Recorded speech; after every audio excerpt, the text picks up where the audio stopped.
Hello and welcome to Mastering Education, a podcast all about helping students learn better. So in episode 1 of this sort of performing arts series, we heard from Imi, who is studying at Mount View. And I'm really excited today to have with me in the studio, I would say, musical theatre royalty. Because I am really excited to have a good friend of mine with me in the studio, George Maguire. How are you, sir? I'm very good. Lovely intro there. Thank you. I actually, funnily enough, got ChatGPT to write you an intro. Do you want to hear it? Yes. This is absolutely brilliant. Go. Okay. It said, You're well into ChatGPT. I love ChatGPT. It's so cool. It just does literally everything for you. So I said to ChatGPT, I'm doing a podcast and I'm having the actor George Maguire on. Yeah.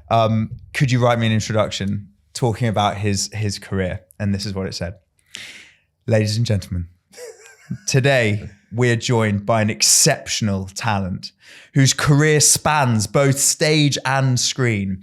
George Maguire is an Olivier Award-winning actor and musician, best known for originating the role of Dave Davies in Sunny Afternoon, the hit West End musical about the Kings. His performance earned him widespread acclaim, capturing the raw energy and rebellious spirit of the legendary guitarist. Do you agree with that? Of course you do. Yeah. George's journey in theatre began at a young age, training at the prestigious Italia Conti Academy of Theatre Arts before making his West End debut in Oliver at the London Palladium. Directed by Sam Mendes, he has since graced some of the UK's most celebrated stages, appearing in Rent, Fame, Thrill Me, 20th Century Boy, Hair, Lift, Bonnie and Clyde, and the Buskers Opera, among many others. His versatility as a performer has allowed him to seamlessly transition between classic musicals, gritty rock operas, and contemporary theatre. Beyond the stage, George has built a solid screen career with roles in Prime Suspect, 1973, don't know what that is, EastEnders, Doctors, Borgia. Borgia. The films and films such as Spiderhole, which I can't wait to get into. That's a classic. And Bogeyman 3.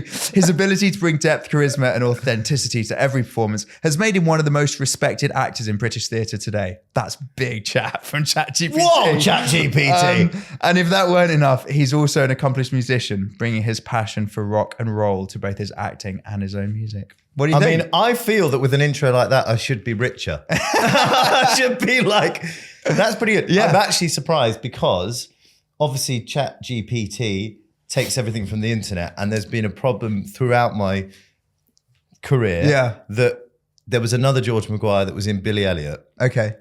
And as one of the 3 original Billies, they shared an Olivier. He then stopped acting. That was all he did. Okay. Went, school. But I'd been acting as a child actor for years. So if you sort of Googled my name, we'd get mixed together. And so I was constantly asked about being in Billy Elliot.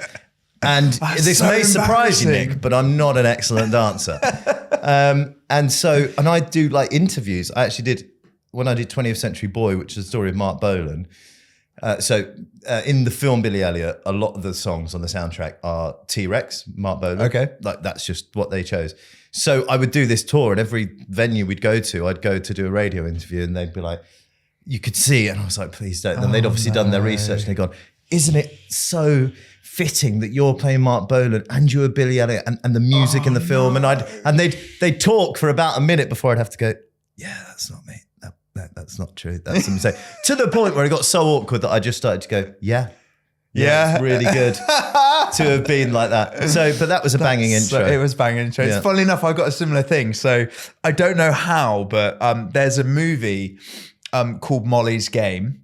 I think it's about like gambling or something. I've actually never watched it, funnily enough. But years ago, I think it was like 2016, 17, this random IMDb credit appeared on my profile, and it was this movie Molly's Game. Yeah. And I was like, that's really weird. I remember doing that. I definitely, I'm pretty sure I'm not in that because I'm missing about 30 grand that I should be having for this. And I was like, that's really weird. And then I started getting like fan mail for and including my role in Molly's Game. Like I remember getting this this like postcard from someone being like, oh, I just really loved you in this and this, and your role in Molly's Game was excellent. And I'm like, I'm not in that, dude. No. And if you'd really watched it, you'd know that. Exactly. If you're a real fan. Well, amazingly, the school that I trained at, which we'll get onto, moved to a new building, and they've got pictures of, alumni that have gone on and worked. Yeah. And they have a picture of me saying, Olivier Award winner for Billy Elliot. Not even the thing I actually won an Olivier for. And so I still know the principal, and I like messaged her saying, can you change that? Because someone in, the office has obviously just Googled it and printed it out. And we'll change it. And it's still there. I've got students now that I teach that are going to audition there, and it's still up. That's so funny. That's mad, isn't it? That's crazy. Yeah. Hey. So, I mean, like, when did it kind of start for you, like as a performer, like even as sort of a hobby? Because obviously for you as a child actor, it moved actually to a profession quite early on, I'm guessing. So what before you were a professional actor, what did performing look like for you? Was it a kind of after school club or something? Yeah, it was Saturday schools. There was one Saturday, like a sort of, dance school that did kind of musical theatre and stuff. And that was a small one in Guildford called Joanna School of Dance. My sister was going to sign up. I went along. They said, oh, we'd really like more boys. Do you want to do it? And I was like, no. And then on the walk back to the car, I said to my mum, well, maybe I do. So went back in, started there, then went to the Italia Conti, what they call associates, which is Saturday school franchise versions of the Italia Conti Academy. And the first ever one was in Guildford. So started going there, and just loved it really.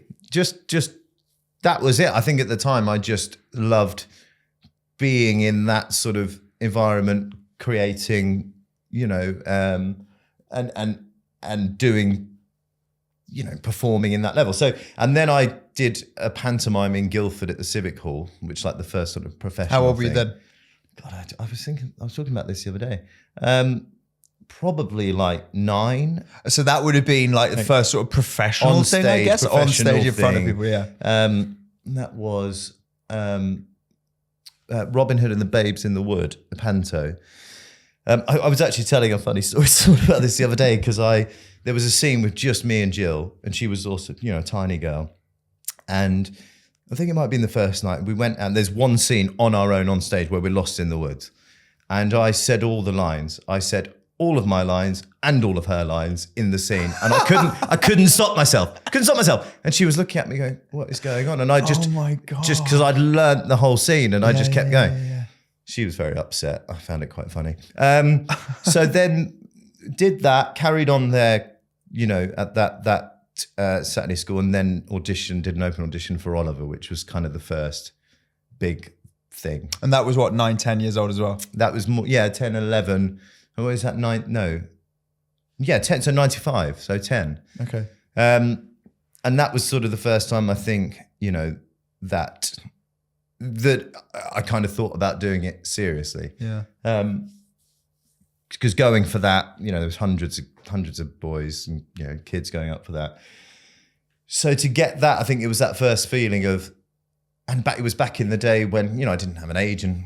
We'd read an advert in the Stage magazine in paper. Went along. My dad took me, and there was like a queue round the block at the Lyric Theatre in London. Went in, did all the stuff. Went home, and got sent a letter as the offer. Really? Like, through the post. Oh my God. Just weeks later, got this thing saying we'd like to offer George a role in Oliver. It was absolutely mad. So then, who did you play in Oliver? I was in the ensemble, okay, and in the sort of Fagan's gang. Okay, cool. Obviously, always wanted to play Dodger. Yeah, everyone. Why Dodger, weren't you? I can't believe that. No, I think I didn't. Did they have an older boy doing it, basically? Yeah, no. I think the Dodgers are always a little bit more. At that time, I still looked a bit innocent. Okay, they look like little wrong'uns. Hard. They just look like there's a certain type for Oliver for Dodger. So then did that, and actually, moving on to sort of where it then became right. I'm going to do this. Yeah, I want to do this. Was I was at secondary school, and the associate school that I was at, which was the main one, they said, look, there's an award every year for a scholarship to go to the main school, which they call the full-time training. We think he should go for it. And this was Italia Conti. This Italia Conti Saturday school. He should go and audition and, for this full scholarship to go there. Yeah. And so, okay, I'll give it a go. Got offered it, got that full scholarship because, these things are very expensive. It's something my parents wouldn't have been able to afford. So got that. And I remember breaking up from my secondary school in like the first year 7 or whatever it was that I was there, going away for the summer holidays and thinking I might not be coming back because I didn't know if I'd been accepted yet and didn't go back.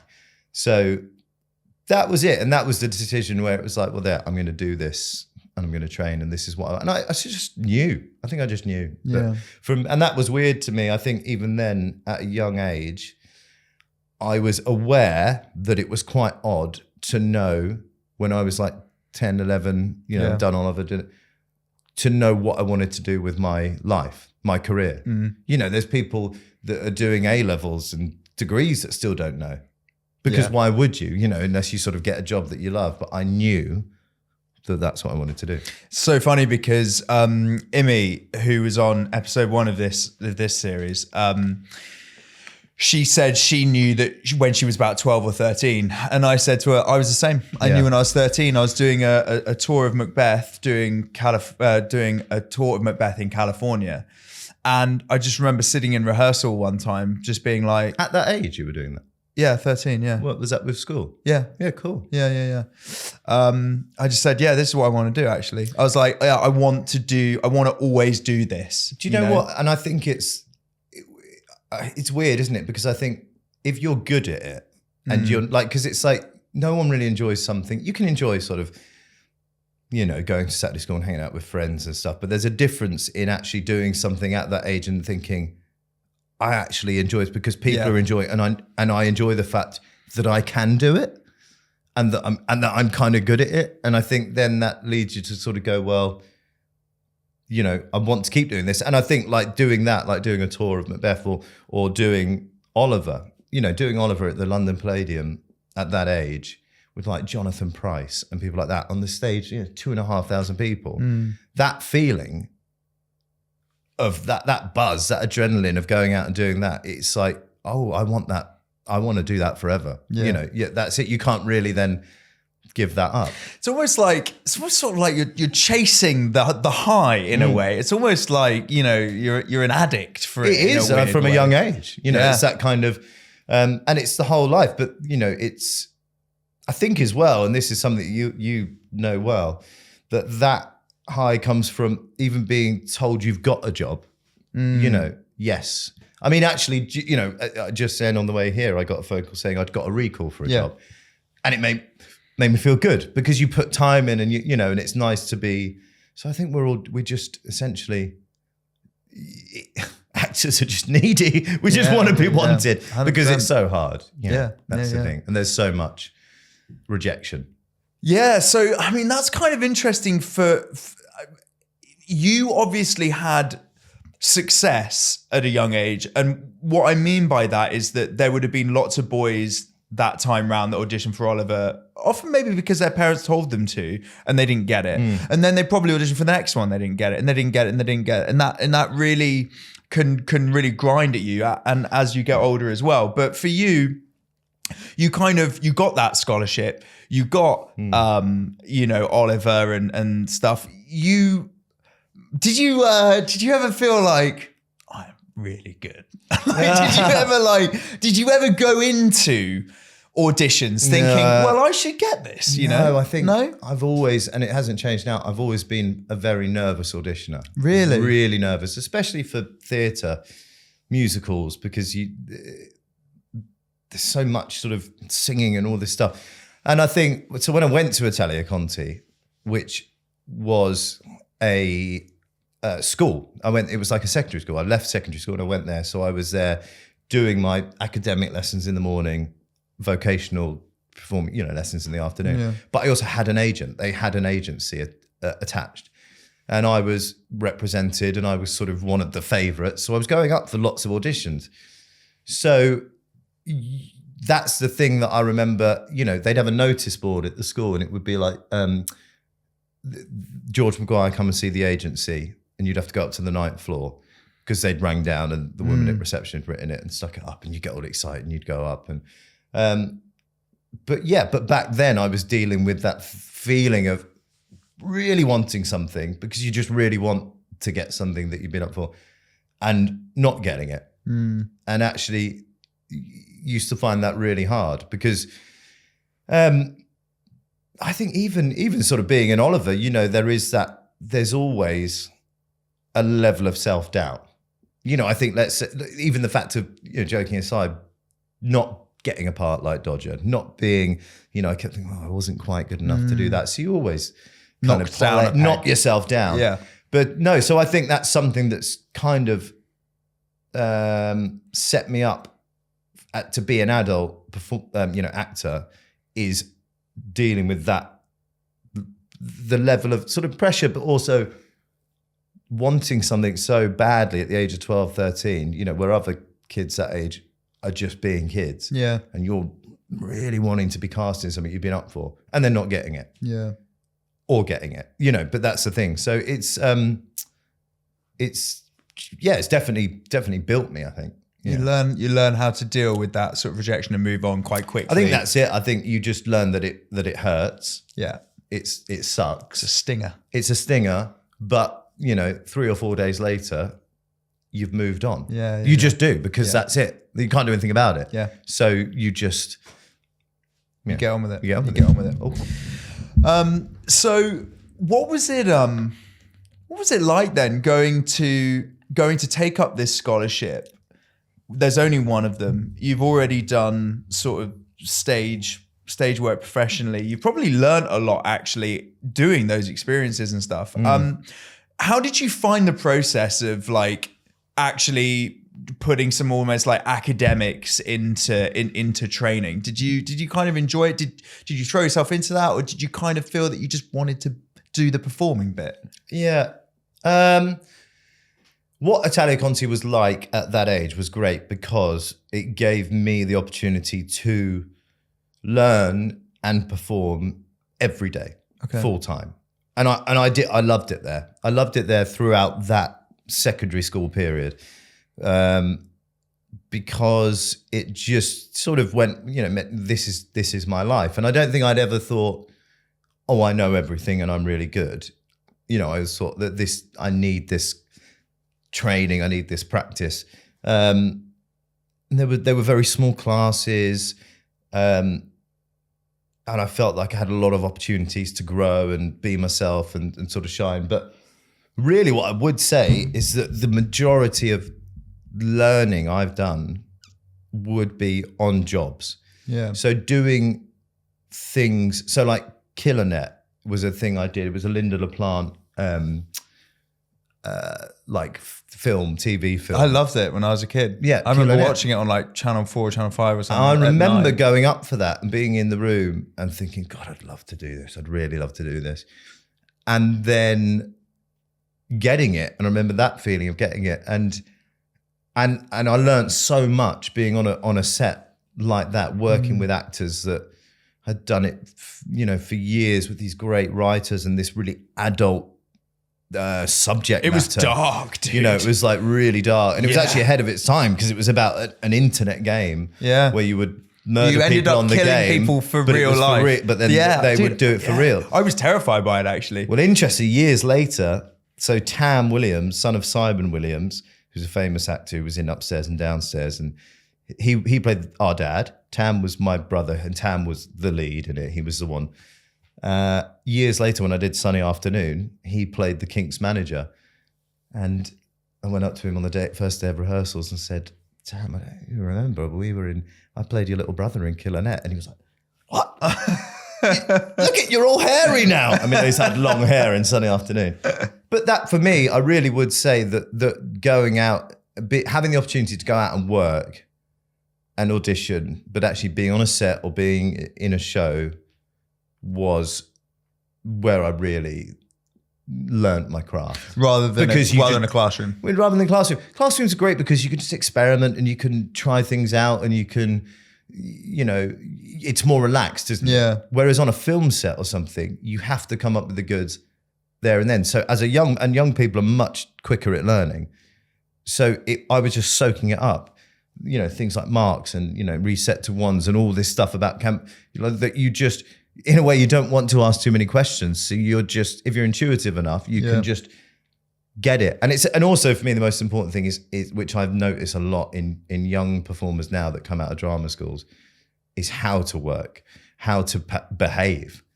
And I was always I'd listen to the director. I'd always know if someone went, right guys, I'd be there ready to, because I'm listening, I don't want someone to be going, can you listen or be quiet?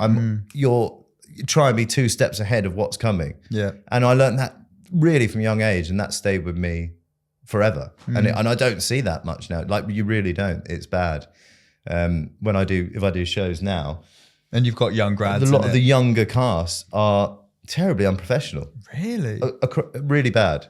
And other people will agree with me. And it's interesting. I don't know what it is. But I wonder if it's that younger generation of entitled. It's entitlement.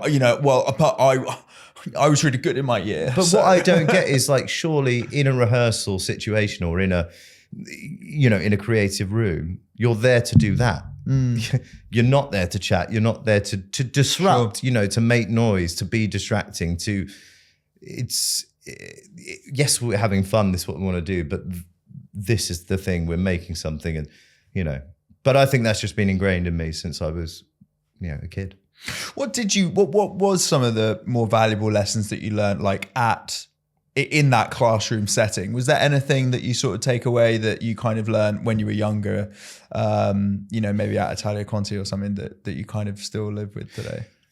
Yeah, I think the biggest one was just making bold choices. Okay. I think just not being afraid. Yeah. I think that there's something sort of as an actor, you kind of need to be courageous. You need to be able to just go, not in a sort of chivalry way, but you do need to be able to put yourself out there and try things without feeling stupid, or you want to be daring. You want to go, if a director says, come on, let's just try this, I want to go, yeah.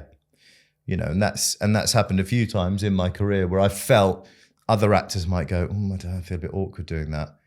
And I've just gone, no, this is, yeah, if it's right for the piece, I'm going to go with it. Yeah, and then and I think that came from there, just being able to just feel confident in my instincts and my choices. But because I'd honed those instincts, because I'd gone, right, okay, I think I know how to operate. I think I know how to move. But I also had the chance to think about things, whether it be, a song or a text or something, and go, right, how do I see this? Okay, I'm going to try that, rather than being told what to do. It's better to go out there with a bold choice, and then they go, okay, can you just tweak that a bit? I got into a weird habit when I was at drama school of wanting to be the person that made the boldest choice, and almost being told that, Nick, that was really too far, and being yeah, it was. Yeah. That's me. I've got more. I used to, and actually I think that helped me a lot in a way, because I sort of felt kind of fearless in sort of just let's go weird with it. Let's try it out. And I think a good audition for me is where in-person audition this is, which we'll talk about probably a bit later, but a good one for me is where a director is just do whatever you want. You know what I mean? Maybe I do a take and they're yeah, cool, we got that. Do whatever you want with it. Let's just do another one. Exactly that. And then I'm great, now I feel unleashed. And often it's, they really like that take often.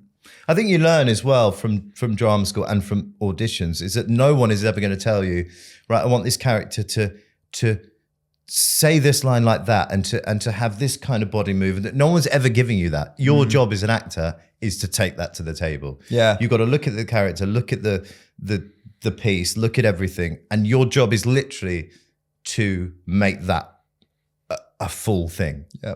And that's where you have to be bold, because you've got it, because they want you to do that. Like in a rehearsal, essentially the first go at it is you just trying stuff out. And then the director can come in and move things around, but you need to come with something. And I think if you've not done that all your life, then that's just not instinctive, is it? Yeah. It's not something you can just do. And if it might seem forced if you're not used to it. Yeah. So that was a big thing. Yeah. I mean, you're obviously, I'm not a singer, right, at all. Like, I can't sing. Was singing something that, because I imagine with singing, a lot of it is training. You've got to understand what the voice is capable of. You've got to understand what you've got to almost understand the sort of science of singing, I imagine. I don't know. Was it something you were always very good at, or is it something that like Italia Conti kind of brought out of you? Yeah, Italia Conti really helped because I was singing so much. Okay. And I had a singing teacher that really loved me and my voice and really worked on it. And no, I think I've always loved music. It's always been a massive part of my life. And I think, I've been in bands and stuff. That's always been a big thing. So the kind of musical theatre kind of I enjoy more. I mean, I'll be honest, I don't love watching much of it. Okay. I kind of don't. I love doing it. Which is weird. As an art form, I respect it, but there's a lot of shows I sit and watch and I go, I can't sit here. But as a sort of, as an actor, as a performer, I enjoy being given music and interpreting it and singing. But singing the actual instrument, no, I think I always had an ear. Yeah. I think I had to learn to like my voice because I didn't like it. People would always say to me, oh, you can just tell it's you singing. But I was just thinking, I wanted to sound like everyone else in a weird way. Really? Like, yeah, there's like that sort of poppy, there's a certain quality that, I just didn't have. I do have a unique voice and I've learned to kind of appreciate that just, now. But no, definitely going there was, again, because with singing, like with anything, it's the repetition of building that muscle up. Had I not gone there, because now I feel like I know the instrument, I can just sing whatever I need to within my sort of range because I have done it all my life. But no, when I was younger, I did have real confidence issues with it. And singing's a hard one. It's not like with acting, if you're given a script and you sort of mess up a line, you can kind of improvise around it. But if you crack on a note or you sing flat, there's no... Yeah. There's no go. Yeah. The margin of error is so small. Yeah. And I think that's where it's quite pressurized in that. I think musical theatre, especially, that it needs to be bang on. But yeah, no, definitely just doing it. I've always been really into harmonies. Every time I listened to a song, I'd be singing the harmony when I was younger. So I always had a good ear for that. So I just, but still now it's weird because, again, singing is very, can you sing these high notes? Can you do that? There's kind of a competitive vibe about it. Whereas acting, it's weird to separate them because I think when you're singing, you're acting as well. Sure. And if you're singing a musical, then it should just be a through line of the scenes. It should be part of that. But I feel like with acting a scene, you are your voice and you're doing that, there's less sort of judgment. No one sort of says, I don't know the way. It's you get judged when you're singing. I guess that's because it's interesting you say that because both involve words. So it's communicating words, but it's the way you're communicating the words, right? So you have a set pattern of notes, when you sing the words, and that requires that quite intense precision, and it's either right or it's wrong to a degree, right? I imagine you're either gonna get it flat or you're gonna whatever, right? Whereas I guess there's much more freedom with spoken. But no one words. can say how that's meant to be. Yeah. because it, you know, maybe with Shakespeare, sometimes people are like, well, you know, we want that rhythm or we Not want on that syllable. Exactly, you know, but with a script that, you know, you can say it how you want it. Yeah. But you can't just sing any note you want. Yeah. So I think, there is a lot more. But then I think I just love being a musician and being into music, to have the opportunity to use music in a play, in a piece, for me just enriched it. And I think, you know, the thing about music is it's emotive, isn't it? You know, chords give you a certain mood, you know, or music. So as an actor, you kind of go, well, I'm telling this story, but so is the orchestra. Yeah. You know, it's kind of, we're here doing it together. Yeah, absolutely. Which it's helps. an ensemble kind of collective of musicians, which is cool. Yeah. Did you feel ready to sort of go into the industry proper when you finished your sort of training? Did you feel in a good place? Interesting. So I went to Italia Conti Junior School, which was the secondary school, got to, after my GCSEs, and the option was obviously to stay on there for the diploma, I think it was, you know, or go somewhere else or whatever. And I got offered a scholarship for the diploma as well. So obviously I've gone, well, yeah, stay. I'm just going to stay here. In hindsight, I don't regret it because, you know, it is what it is. But I feel like had I gone somewhere else, the training at Italia Conti didn't change for me. I felt I had the same teachers. I was doing the same stuff. So I became less committed to it, you know, bored. And I think I left at the end of my second year. So I'd been there like 7.5 years at that point. Wow. And I just had enough. So I left, didn't graduate, didn't get the diploma, still had the agent that was with the college, and thought, right, I'm going to go out there and I'm going to audition. Ready or not, that's what I'm going to do. Well, you're going to have to, because you have to do something. So you would have been what, like 19, 20 at this point? Yeah. Wow. So went out and actually had a bit of a, you know, rude awakening, because I was going up for sort of West End shows or things. And I think, well,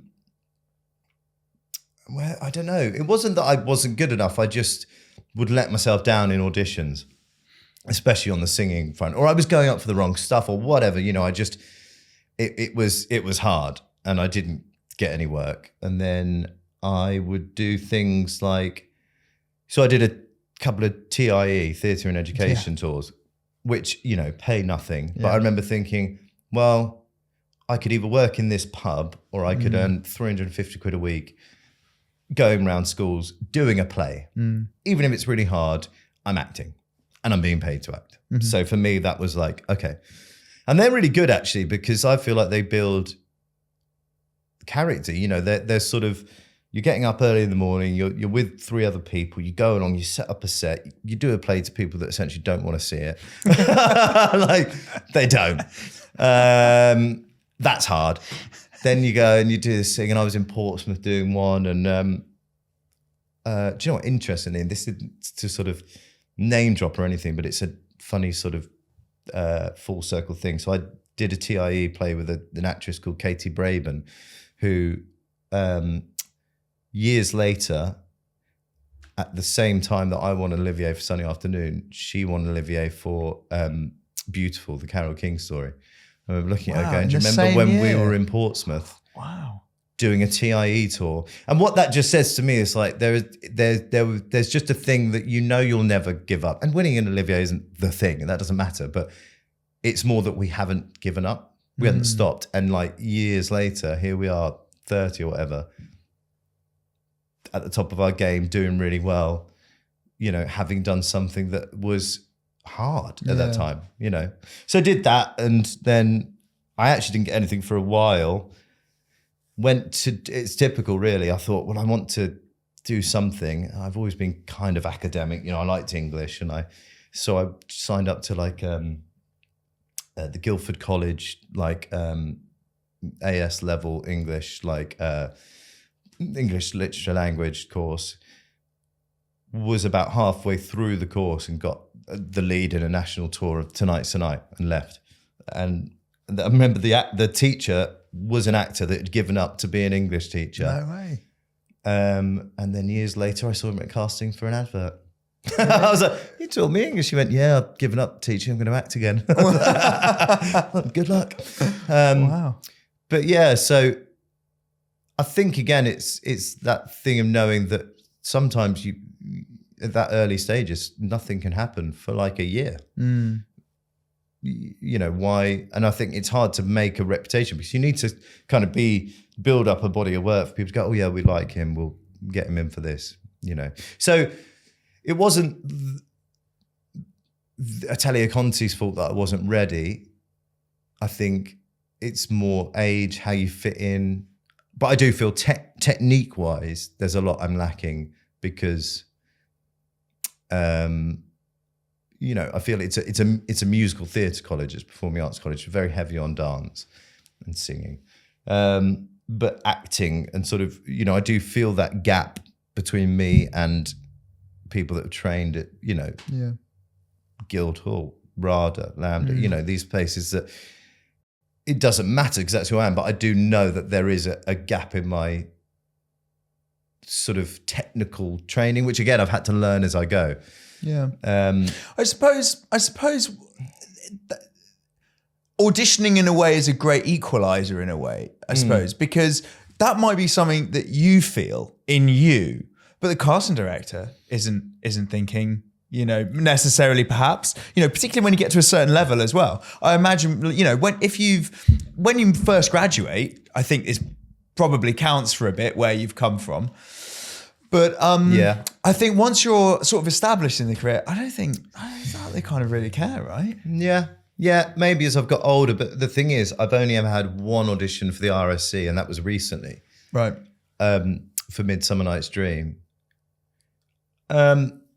And I felt, you know, it went really well. Didn't get it, but it went really well, and I felt good to be in the room, and I felt.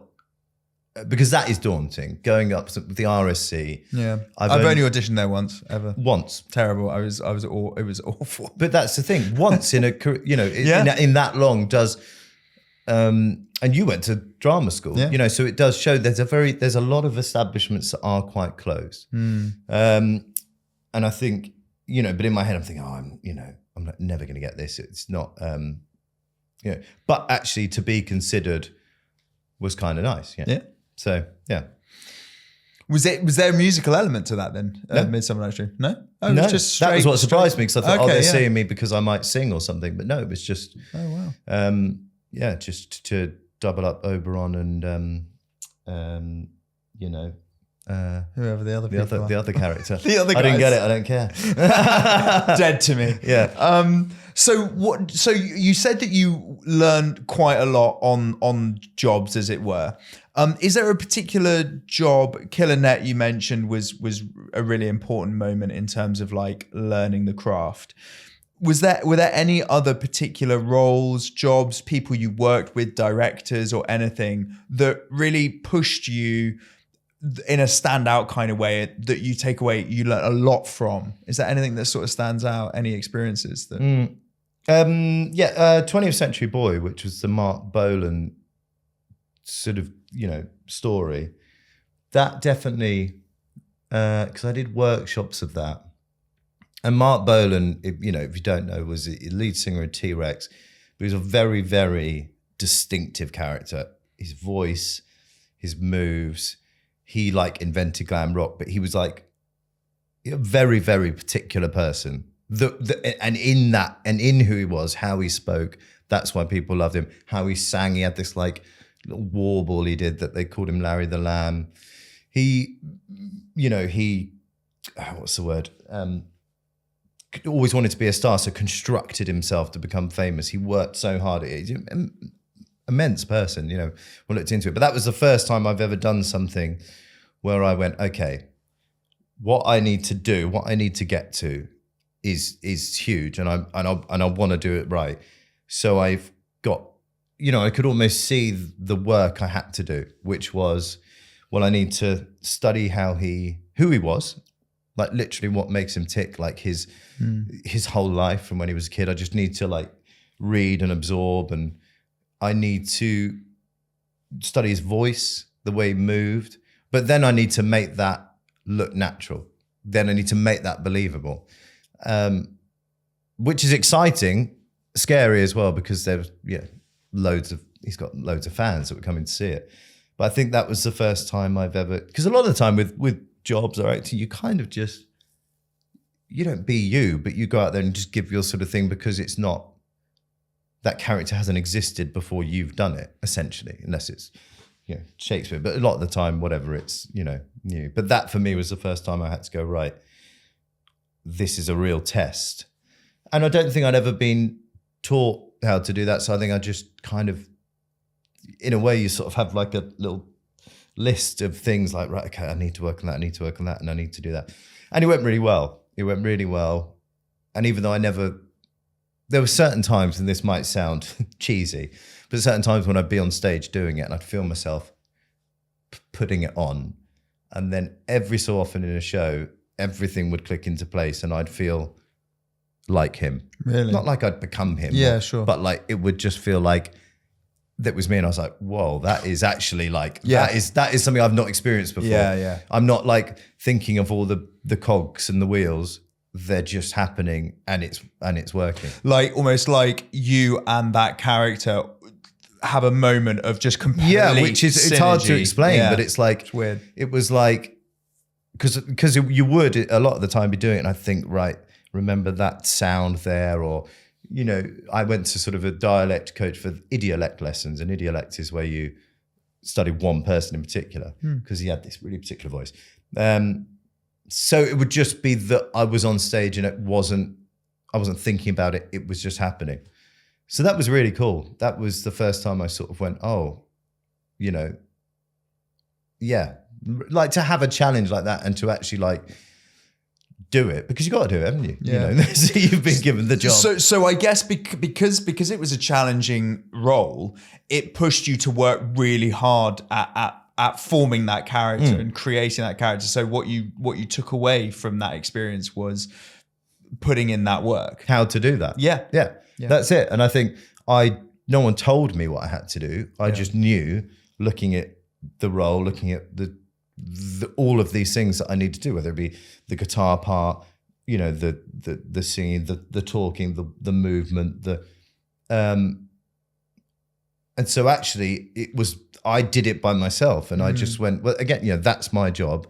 They've asked me to do this, and I've worked on it so much that when we get to that first show or in rehearsals, and I remember the rehearsal process was amazing because I enjoyed it, but I felt like a good pressure. I was like, this is, I'm playing this really important person telling his whole life story. Jobs like that just don't come along much, It's and actually that for me will stand out as one of the things that, a highlight of not because it necessarily did anything like catapult me to stardom or money, but it was the opportunity as an actor to work on that level is great. Yeah. Has your so we talked a little bit about like, working with a sort of dialect coach, putting in the hard work and stuff like that. Has your process as an actor changed at all, sort of as you've gone through your career? I don't know. Yeah, I suppose it adapts, doesn't it, from part to part? It's sort of no. I suppose it's not. I suppose there is like a formula of like, so you get a script. If you've got the part, it's for me. It's like finding out who the person is, finding out how that person can be realized through me. Like you do sort of, and then. A lot of the things I've been doing, especially with musicals, are set in, the southern states of America, or, they're quite stylized. So I feel that's better because it gives you a period. It gives you a lot more specifics, of sort of, right, okay, I'm going to look into sort of how this person would exist. What is it that makes them sort of, get by. So no, I don't know if it's actually, no, it's probably just the same. I think I've always been I've trust now in the process. Like anything, I think you're probably the same. But like for me, rehearsals are kind of where it will happen. Well, yeah, the best time. Yeah. And I actually enjoy rehearsals more than the shows. I love it. Really? Yeah, I always have. That's interesting. I think by the time you get into sort of the second week of shows, you're done with it. But the rehearsals are the exciting time where you're just creating and I love doing something in a rehearsal room where you'll sort of do a scene and it will click or you move over there and it just happens. And I think that that's great. I suppose that's because in a way, when you're actually in the run of a show, it can feel quite repetitive and like you're trying to find that moment you found in rehearsal again. And sometimes you lose it and then you're like, oh no, we need to get that back.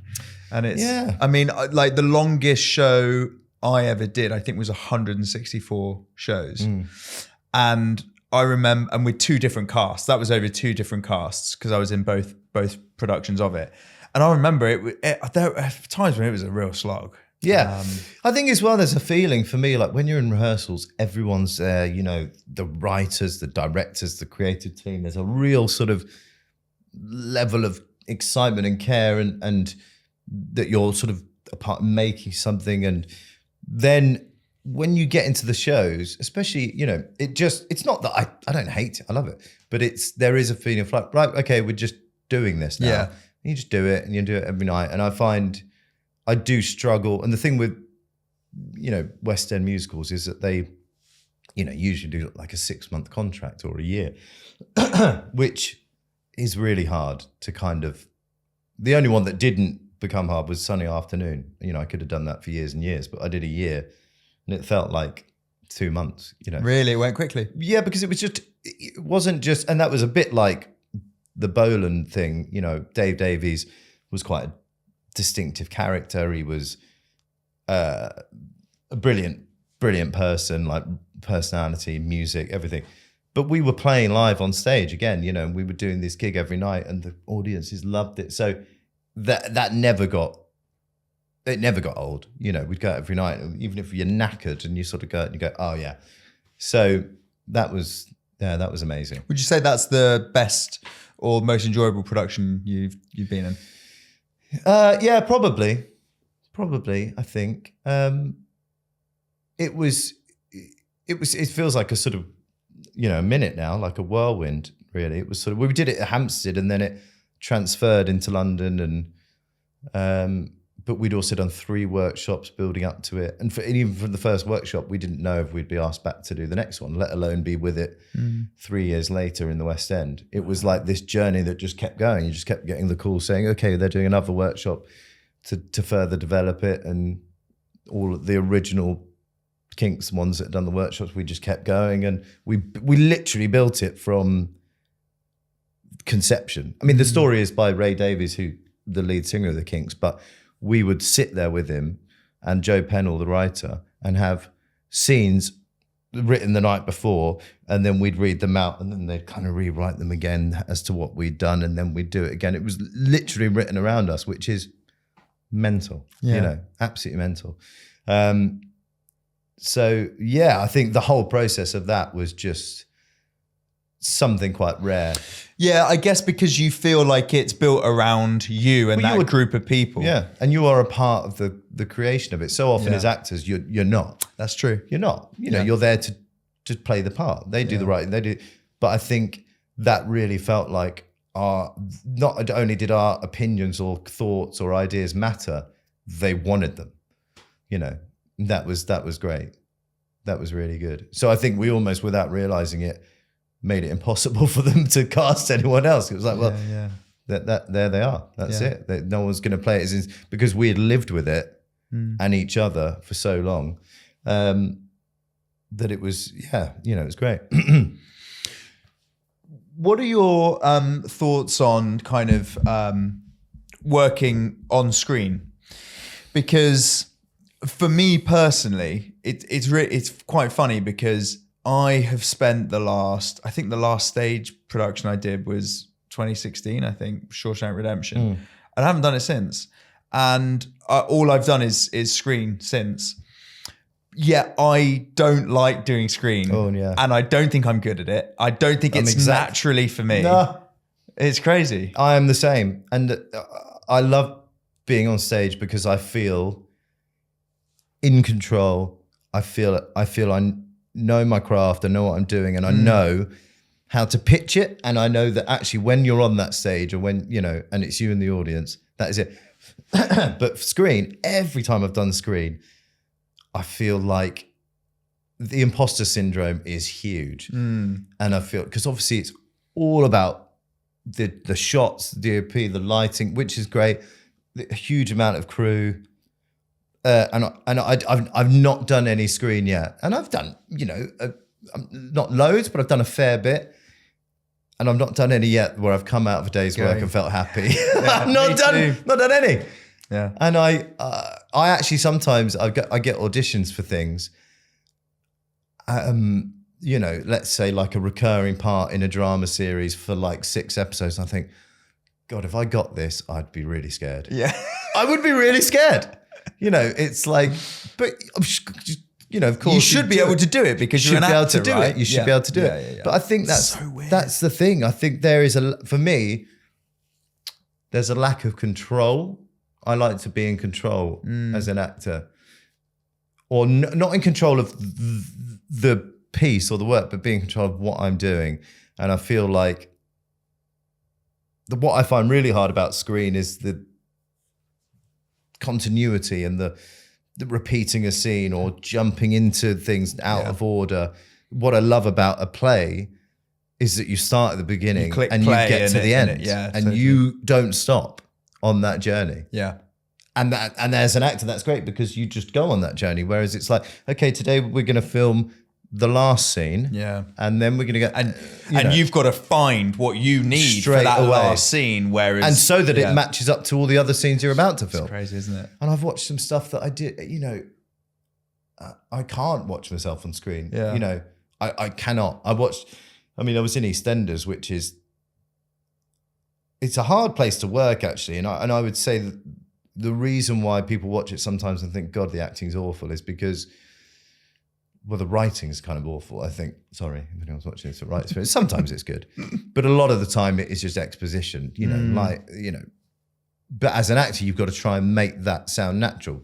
So obviously you don't, because you can't. But then the actors on that, they change the lines all the time. But I remember being on like my first day or something and being in a scene where I didn't have anything to say, but I was in the shot. And when I saw it back, it was like, oh God, I even knew that I was doing this. I was doing like listening acting, you know, like moving my face, like when I'm not even just. I was like, what are you doing? Stop! I wish I could go back and just be like, so funny. And because I wanted, and that's not about that. I wasn't thinking about the story or about the character. Yeah, I was thinking, I need to be know doing acting that right now. I'm here. Yeah.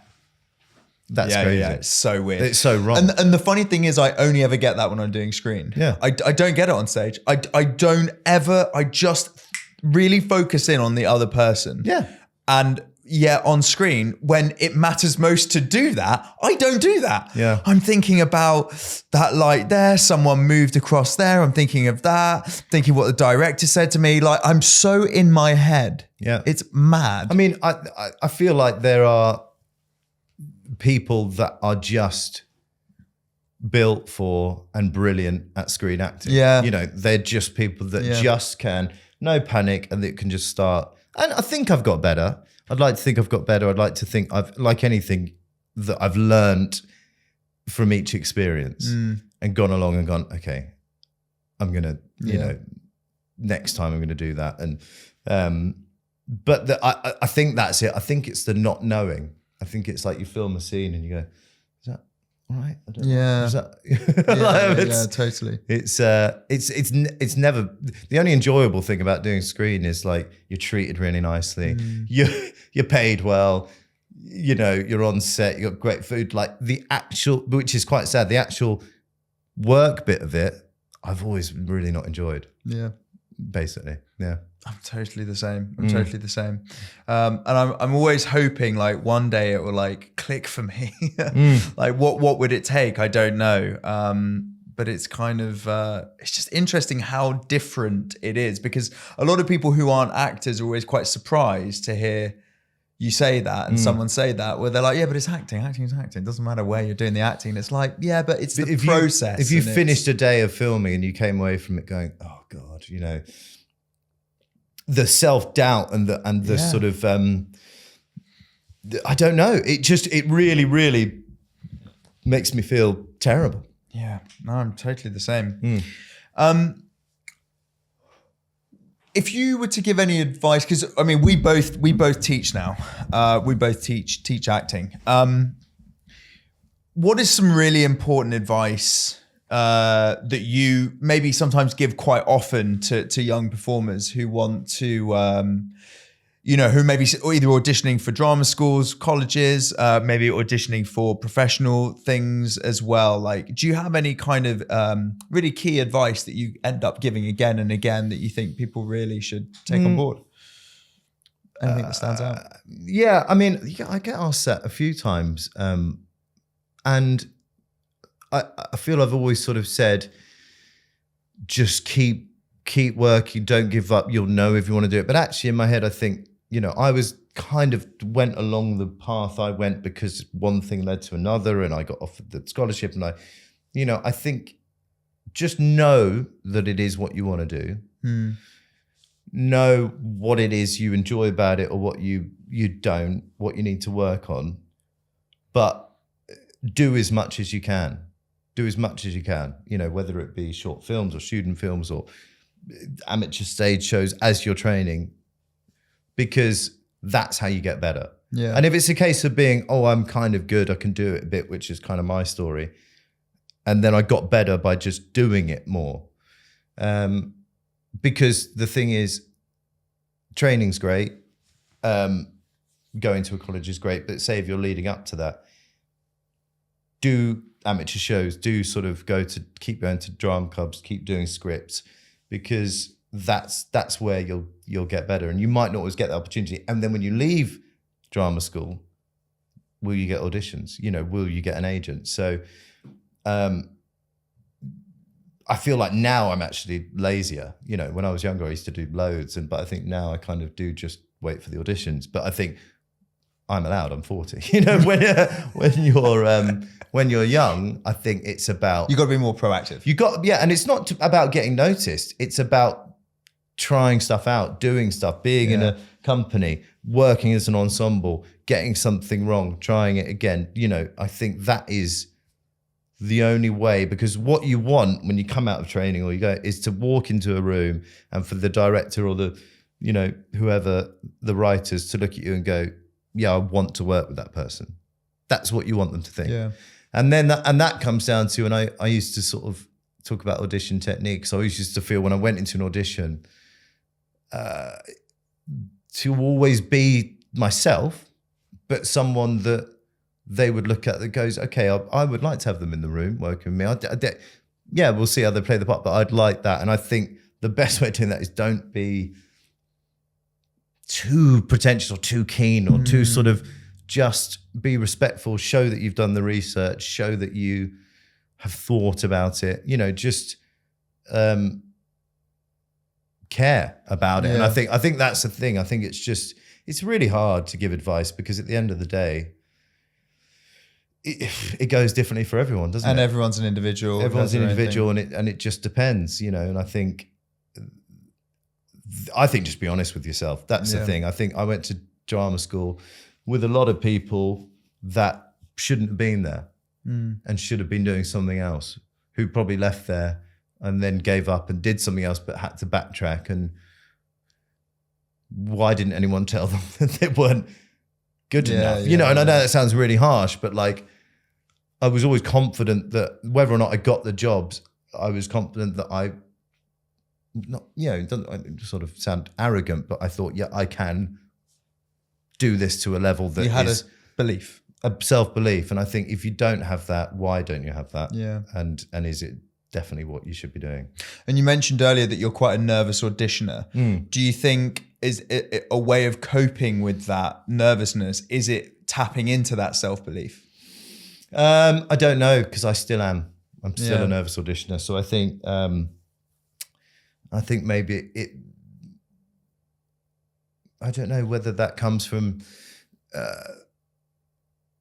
not getting the job or you know, it's just a very weird thing. Auditioning is such a weird thing because you're just in a room with people watching you and potentially like, go on then, can we give you a job? And it is really hard. And I just don't, the only way I have made it any better is just by making sure I am the most prepared I can be for an audition. So that you can relax a little bit. That at least I know I'm not going to forget my words, or I'm going to go in and I've actually done this. And, you know, I think that's all you can do, because, and as you get older, the stakes sort of seem higher, don't they? Because you're like, well, I need this job on 2 levels. I need it because I want to act, but I also need to make a living. Money, So it's, I don't know. It's always been hard. I think I just hide it better, maybe. Really? Mask it off quite well. I think so. And do you think it's important to do that in a way? In the even if it leads to you not being your authentic self. I think it's okay to be nervous in an audition for them to see it. And they know it. But also you don't want to show that you're kind of, what I'd like to think is that they appreciate this is a nerve-wracking experience for anyone. And some audition, panels are great at making you feel relaxed and some are terrible. Yeah. So it's, I think it's not losing your authentic self, but also being okay to sort of go, this is how I'm feeling inside, but I'm going to do this job. What's the worst audition experience you think you've ever had? I can tell you that right now. I once pretended to faint. Really? Yeah. So I was in an audition for, I don't know what it was, Rocky Horror Show or something, and I'd picked a song that was too high for me. And because I was nervous, and when I get nervous, I used to like over sing and sort of crack, and I was coming up to this note and I really cracked, and then I sort of went, I don't know what came over me, but I thought this is absolutely mortifying. I don't know what to do. I'm going to go. And I didn't like fall on the floor. I just sort of went, oh my God, I sort of just blacked out there. Like I felt that was a better thing to do than to actually commit to the just note. commit to the fact that I just sang badly. Oh my God. And they were like, you okay? I was like, I just need to That's so funny. have a moment. And it made them believe that I was like ill. They were like, don't worry. We'll talk to your agent. It's fine. I got cast by that casting director, really? years later. Since? Yeah. Wow. And I've thought about that story and thought about like why in the moment the fight or flight thing set in and that was a better option. Yeah. That I was so bad and I was so mortified that I had to invent some sort of physical ailment. Very weird. Our guy would pay money just to watch that. Sometimes when they film auditions, I want to see that. Isn't that mental? That's a true story. I actually did that. That's incredible. Yeah. Were you quite early on in your career? Yeah, I was young. Yeah. And I you were think like, I was. "Get out of this." Yeah, I think I was really young. I can't remember whether I was still at Conti's or not. I may have been. I can't remember what the song was. Yeah, but yeah. I remember it quite clearly. I remember being in the room and where it was, and the decision to do that was like in a split second, and I went. Oh my God, that's so funny. I also try imagining like you acting, feeling faint, having not really experienced that. Yes. Also the fact that I felt I could just pull that off to a believable level. What if they just turned around and went, what are you doing? They obviously believed it though. Oh, they went with it. Really? Yeah, because I'm a brilliant actor. You are. and that, my friends. And you didn't get that job. No. And actually, you should have got it because the you best actor in the world. Yeah. Amazing, man. Look, dude, thank you so much for doing this. This has been incredible. Pleasure. It's been so nice as well. Like I was saying this in the last episode to Imi, like it's so nice to obviously, like, I love talking to people on this podcast about their sort of journeys. It's just a lot of that happens to be kind of educational and very academic journeys. And so to be able to kind of feel like, you know, I know what you're talking about is great. Exactly. You know my pain. Yeah, I know the pain. I've never fainted or tried to faint live in an audition, but no. Thanks so much. I appreciate it, man. Thanks, man. Pleasure. And if you guys are watching along on YouTube and you enjoyed the video, please do like it and subscribe to the channel if you did. And if you're listening along on Spotify and you enjoyed it, please do leave a rating. And with that said, thank you very much. And I will see you in the next one. Thanks.